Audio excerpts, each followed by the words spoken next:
Before you go, I'm sure you got lots to do, but we really got to ask you to stick around for a few minutes. We have a surprise for you. We're going to play a little game. It's called This Is Your Life, and you are the contestant. So I'm going to tell you that, we'll tell the audience here that when the mayor ran for office a couple of years ago, she had a young guy who was working on her campaign. His name was Noah Rifkin.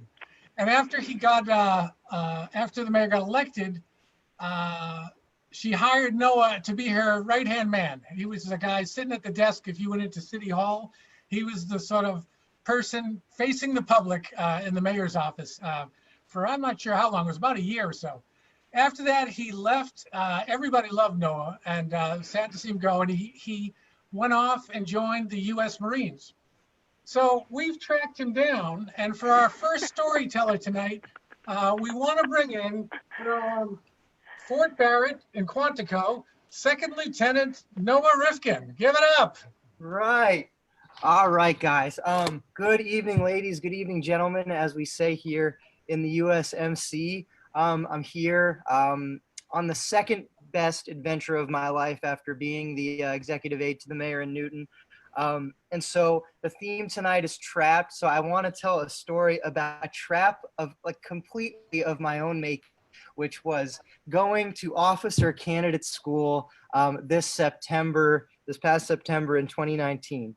So we fly down to Washington, D.C., hit the ground, drive right down to Quantico, and right there, you end up feeling like things are really different. First off, the way to get to Quantico is by route of Jefferson Davis Highway, which is, red lights in my head. Things are really quite different here down in the South.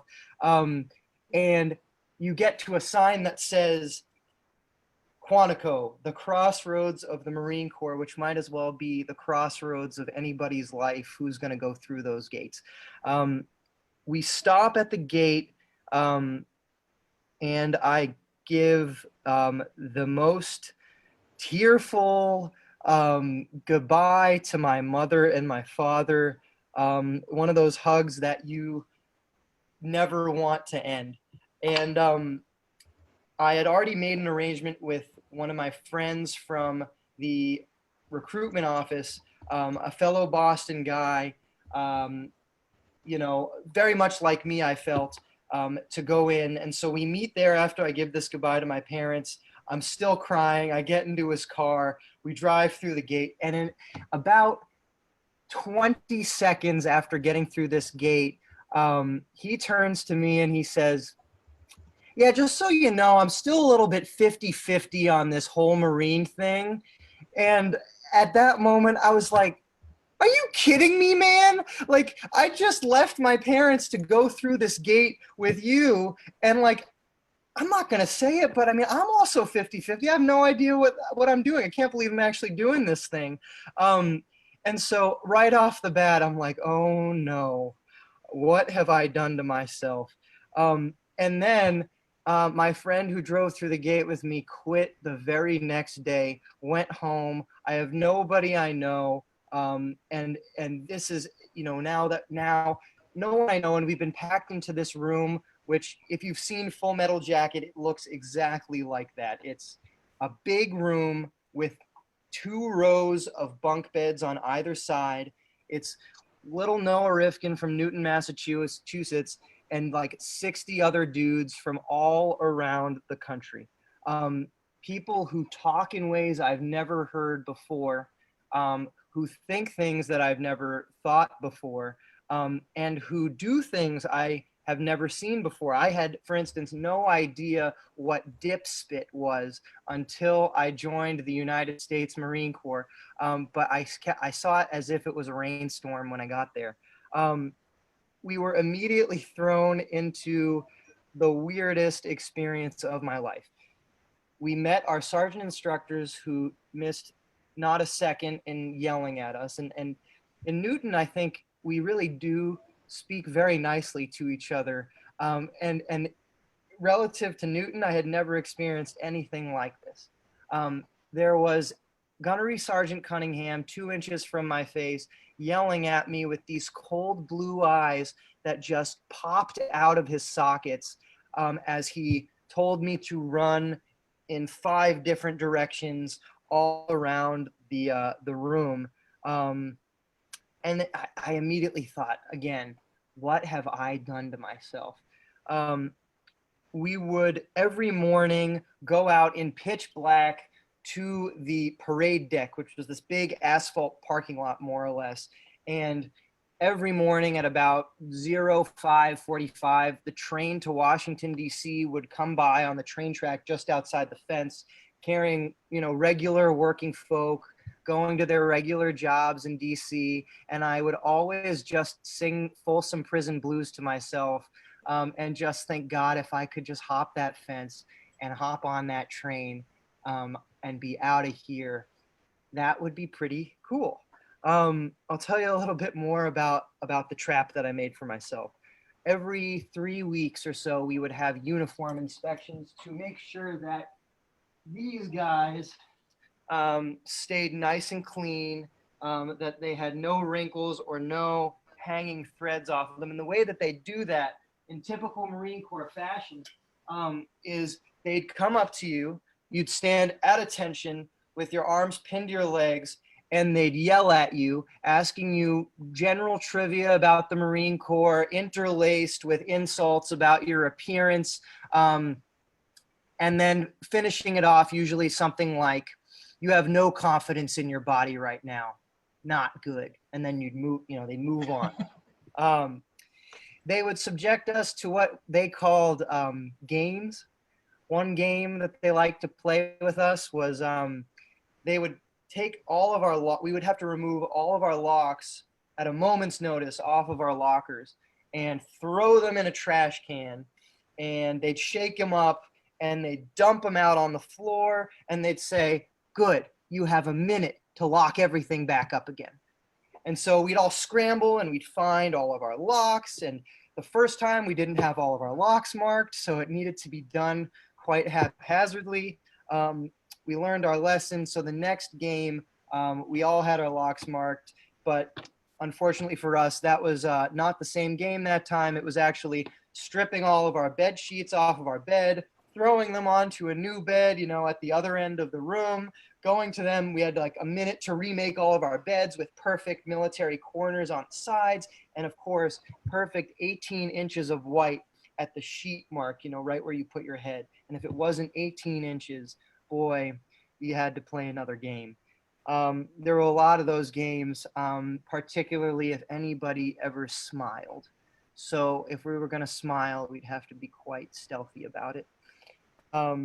We would do all sorts of fun things like hike out into the woods, sleep until, from like 11 to 1 a.m. And then they'd wake us up, say, pack up all your stuff. They're always yelling. Nothing was said in a room tone of voice. And they say, we're going on a 6-mile hike. And I can tell you that if you ever want to try sleepwalking for 6 miles, it is possible. You can do it, and you can stay in perfect military column the entire time.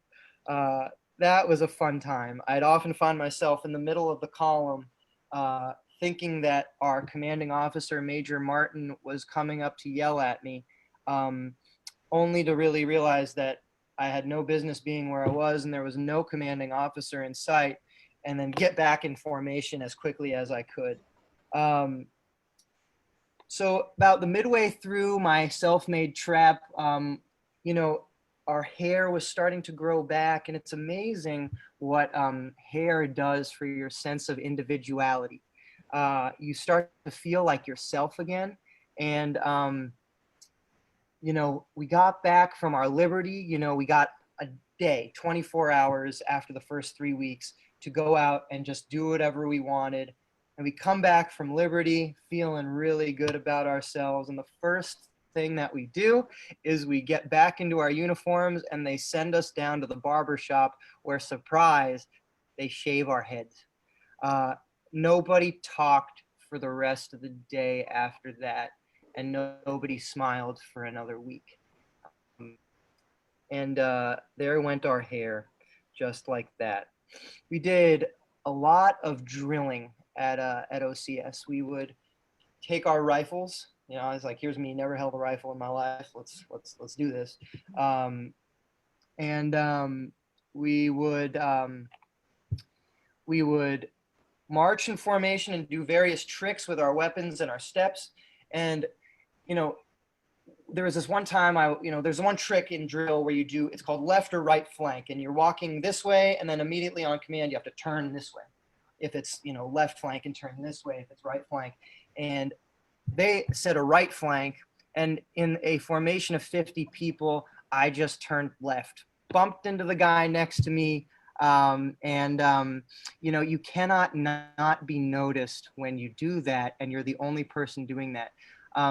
And I heard Gunnery Sergeant Cunningham say, this was not the first time he called me out because I wasn't very good at drill, say, "Rivkin, I'm gonna drop you," which means, like, you hear that, and like that means they're gonna kick you out.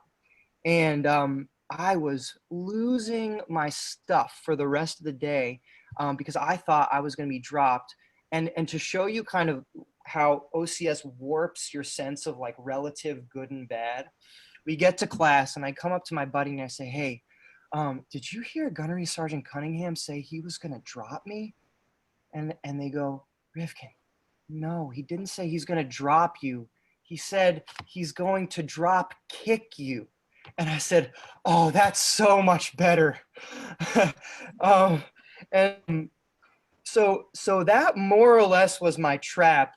But I'll tell you that when you're in a trap of your own making like that, on this great adventure that is being in the Marine Corps, there's a couple amazing things that happen. You meet the most amazing different kinds of people that I think I will ever meet in my entire life. People who you love to death, but for whom, when you're just, for instance, driving along the road and we're talking about the election and how awesome it was that President Trump won, and I just happen to say, well, I think Hillary Clinton would have rocked it, they slam on the brakes and turn around and they go all in unison, "What?" And they end up being your best friends because you know that they'll have your back. They'll have your back when it's, the sergeant instructor is yelling at you, and they'll definitely have your back in combat. So anyway, here I am on the better side of that trap. Really, really happy to be with you guys tonight. Thanks.